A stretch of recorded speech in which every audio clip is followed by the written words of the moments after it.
Hello everyone and welcome back to the Summoner LoA. We are done with our second round of Arhok here and ready to head out of the west gate to find the Staff of Stars and bring it back. Sure, that can't take too long. Come on, out and in. 20 minutes adventure. So let's go!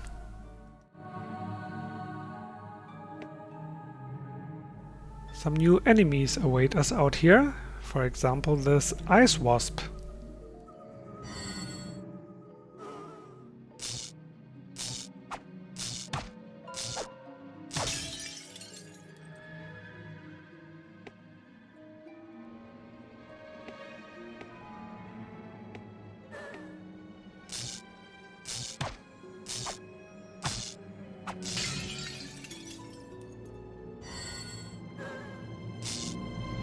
My engine sometimes can't decide whether it should fade a tree or not.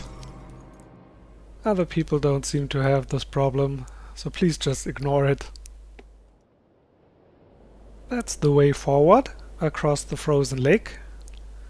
And you know what you do in an RPG, you go everywhere else first.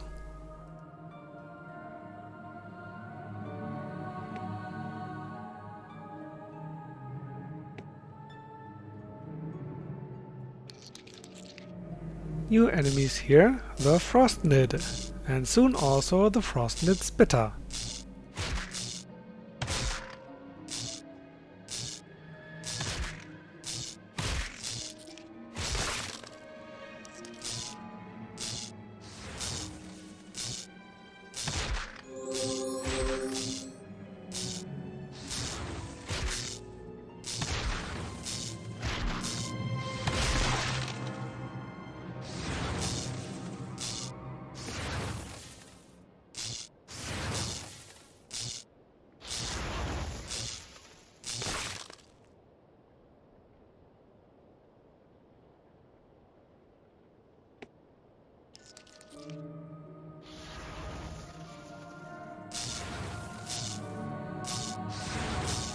We have another, probably very conveniently located teleporter here. And it goes to unknown destination. Mysterious, mysterious.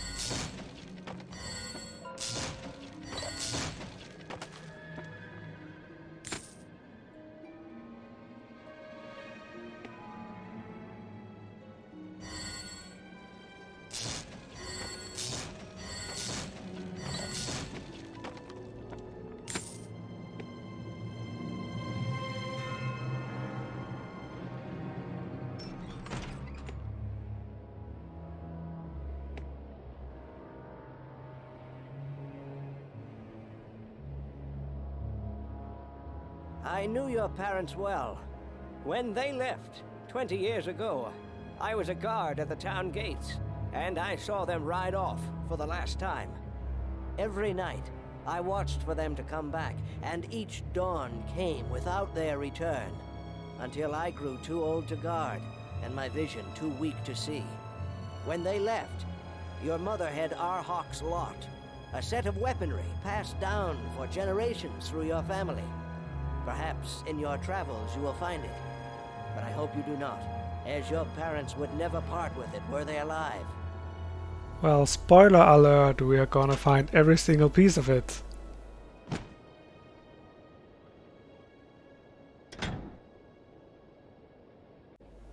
The Displacers. This tome appears to be quite old. Most of it is written in a language that is undecipherable, but Ashley Wickett seems to have had some understanding of it, and his notes fill the margins.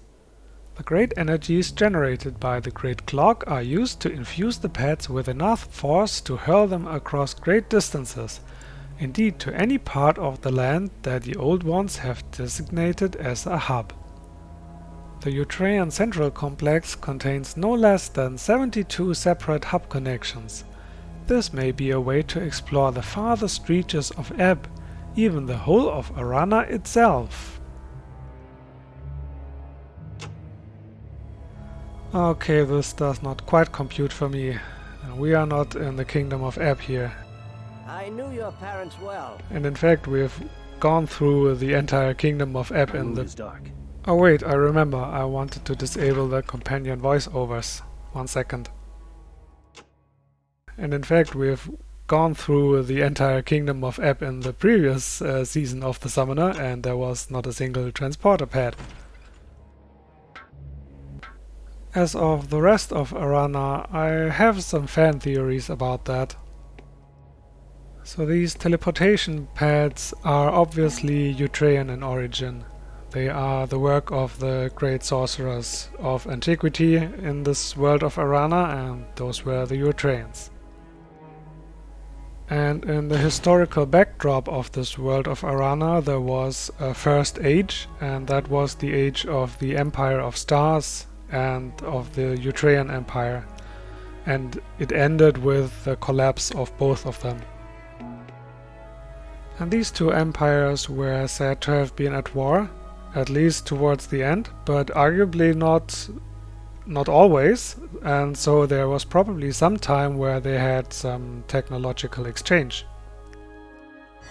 And so even though the Empire of Stars was not able to create teleportation pads, they could maybe have bought some and at least used them and maintained them. And when you look at the map of the Eutrean Peninsula, the original multiplayer map, they have these 8 large teleportation pads that connect to the central hub, but then they also have these little ones, the so-called displacers. And these displacers, if I remember correctly, are said to have been moved around by the Legion to fit their own needs, to transport troops locally a bit. So also they weren't able to create any teleportation pads, but they were able to use them and to move them around and get them working at their new locations. So if we consider that these teleportation pads were works of the ancient Eutreans, which were concentrated mostly on the westernmost part of the continent of Arana, and they can't be created anymore, nobody knows how to do it, so the existing ones are valuable artifacts. I would argue that most of the teleportation technology should be in this westernmost part of the continent, and a few might also be in more distant eastern parts, where was the heartland of the Empire of Stars. So by the way, that's also my lore excuse to not have any teleporters in my Green Range map. I didn't want to have them anyway in there because I want to have a sense of a long journey and of being out there in the wild without any quick and convenient means to access the next merchant or whatever.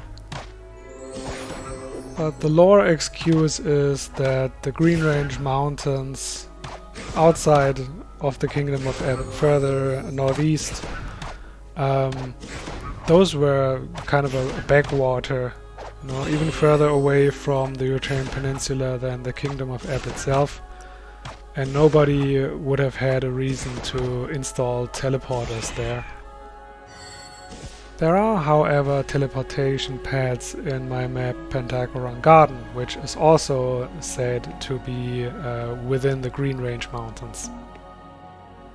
And I wanted to have that because it's cool and I wanted to have teleportation in my map.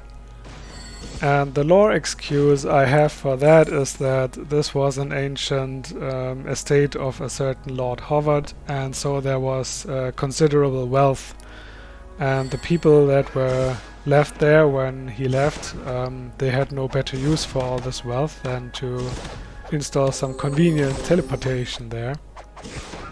And in that map it is said that it was installed by goblins who assumedly had pilfered it from somewhere and then installed it rather haphazardly. If you play the map, you see it. They don't move upwards into the black and then swap spaces. They just flip you upside down into a hub that is somewhere underground, so it's installed a bit weirdly, but it works.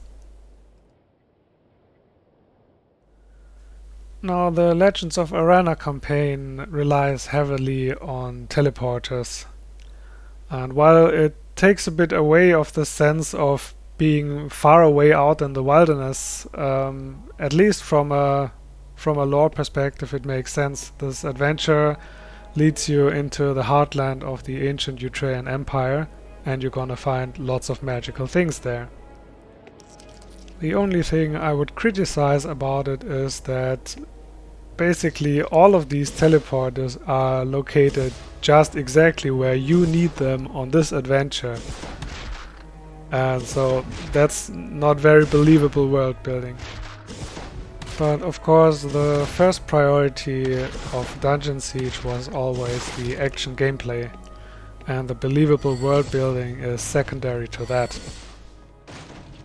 So whenever we encounter one of these very conveniently located teleporters, we're just gonna have to ignore it and accept it and suspend disbelief.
By the way, have you ever noticed that these fireballs of the Fireshot spell sometimes contain little skulls? In all my years of playing Dungeon Siege, I had never noticed that. And just recently, when I looked through some code, I noticed this and I thought, that's weird, why is this code not applied? Oh wait, is it? And sure enough, it is. There, did you see that?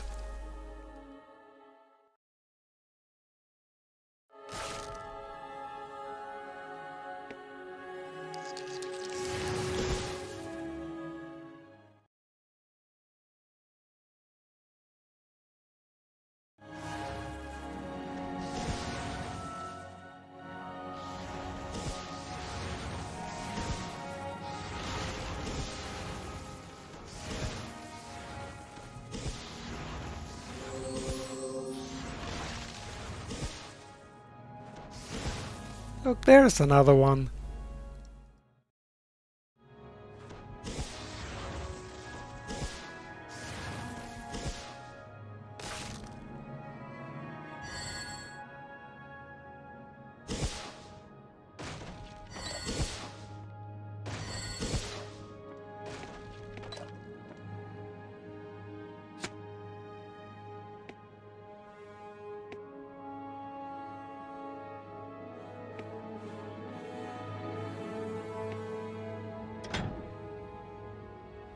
Alright, I can use Orb of Fire now.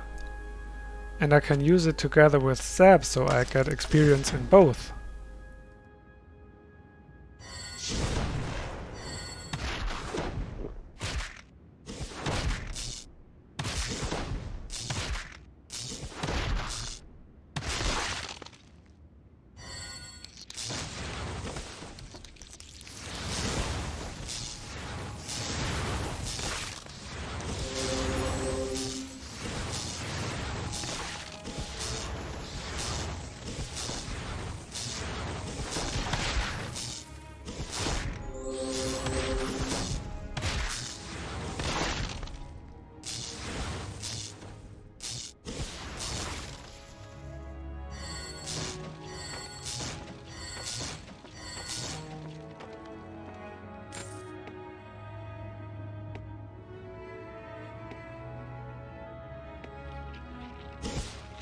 Oh look, Jondar, a damsel in distress. Now that's where being a hero comes in handy.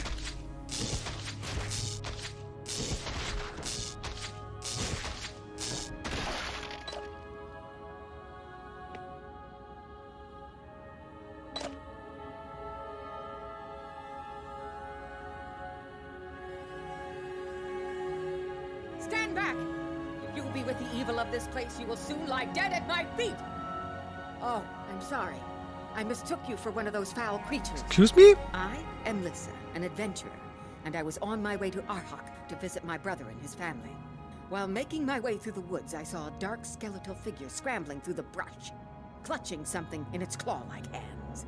I followed it to the mouth of this cave, only to be set upon by spiders and undead creatures. The walking corpses slavered about serving the lost queen, whom I can only assume is the monster behind their twisted resurrection. Apparently the lost queen has nested and is spawning vile offspring. She may be easier to destroy if the dark spawning can be stopped. If you need help in clearing this cave of the creatures and the monster which spawned them, or following the dark creature that preceded them, I offer you my bow.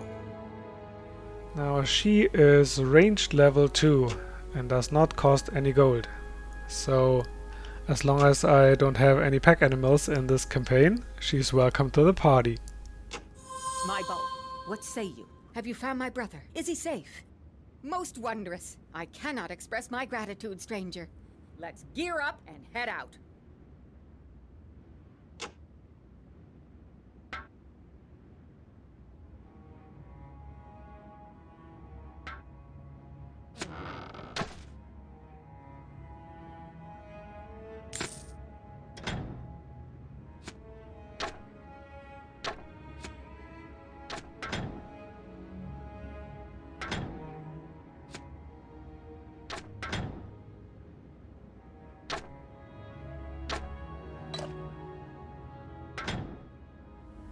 Of course I will give her the bow, even though she won't be using it.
And now I'll tell you what I'll do with them. I'll send the two of them back to Arhok. Why? Because it's episode 4 and coming to a close, and there is still no summon in sight. So I'm hoping for better luck in Kira's shop this time.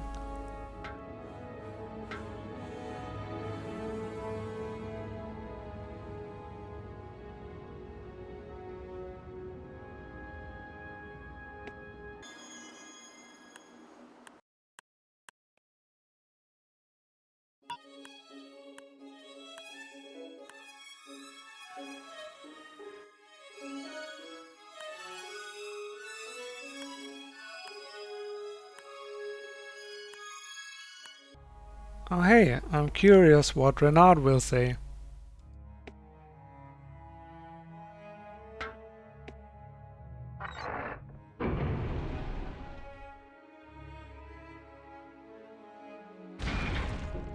Your mission is a grave and dangerous one. My thoughts are with you. Well, that's certainly clever. No matter whether you speak to him with Lissa or some other character Your mission is a grave. or didn't even add her to your party, this always fits.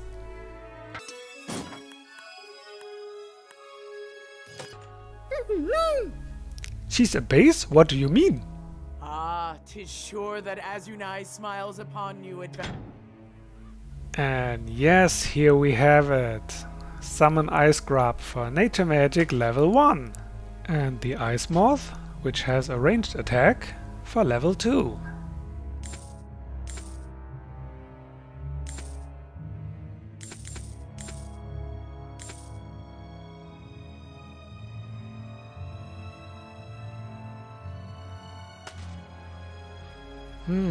I'd also like to buy an Orb of Frost. Let's see if we can scrape together some more gold.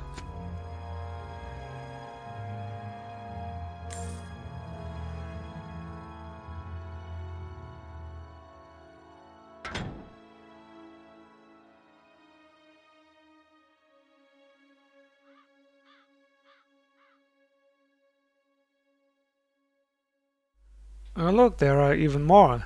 This is the Frost Golem.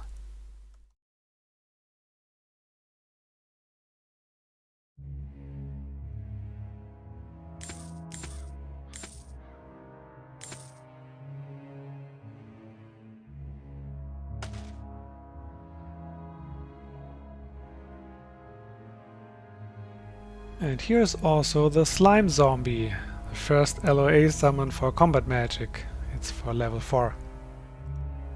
But I'm afraid we can't afford either of them. So let's return. Well, in hindsight, you know what? I should have sold the backpack. But never mind.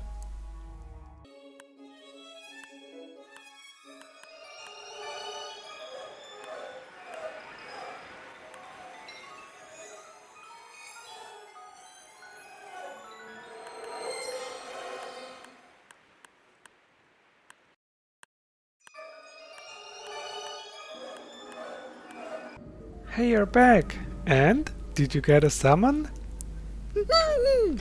You got both! Great!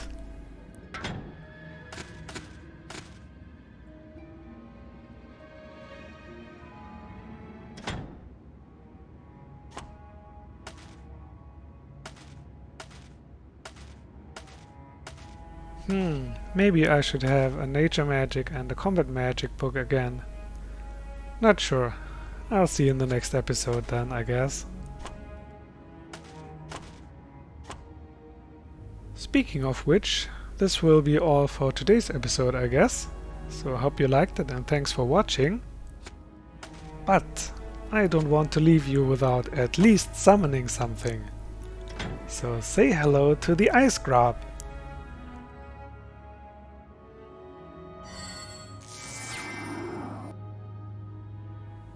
Ta-da!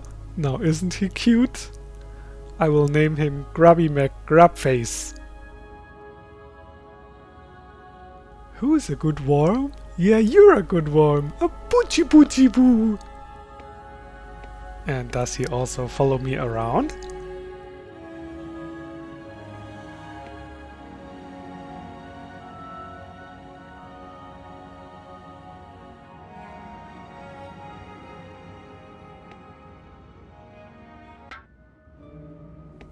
Huh?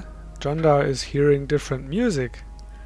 He must have missed a mood trigger somewhere, maybe because he was too small, I don't know.